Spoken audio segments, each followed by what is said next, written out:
Hello বন্ধুরা, আশা করি সকলেই ভালো আছো। অনেকদিন বাড়িতে বসে বসে বোর হচ্ছে, তাই তো? তো চলো আজ আমরা চাঁদ দিকে ঘুরে আসি। অবাক হচ্ছ?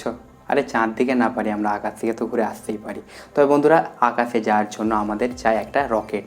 তো তোমরা দেখে নাও আমরা কিভাবে একটা রকেট তৈরি করতে পারি। আজ আমরা আকাশে একটা জলের বোতল দিয়ে তৈরি রকেট ওড়াবো।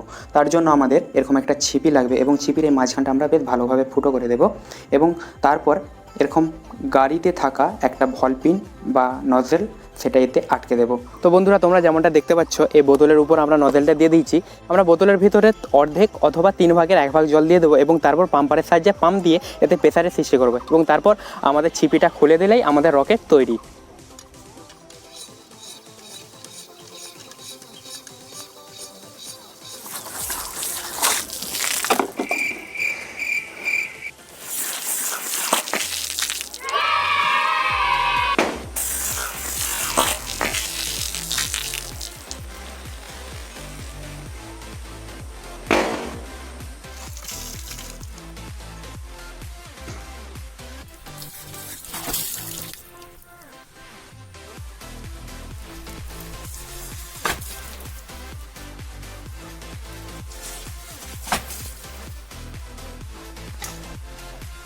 বন্ধুরা, আমরা চাঁদে যেতে না পারলেও এবং আকাশে ডাইরেক্ট উঠতে না পারলেও আমাদের জলের বোতলের রকেটটা কিন্তু অনেকটাই উপরে উঠেছিল। বন্ধুরা, ভিডিওটা ভালো লাগলে অবশ্যই একটা লাইক করবে এবং কমেন্ট করে জানাবে তোমাদের কেমন লাগলো। আর যদি আমার চ্যানেল নতুন হোক প্লিজ সাবস্ক্রাইব করে পাশে বেল বাটনটা অন করবে, কেন আমি এরকমই ভিডিও আনতে থাকি। তো দেখা হবে অন্য কোনো একটা ভিডিওতে, ততক্ষণের জন্য টেক কেয়ার, বাই বাই।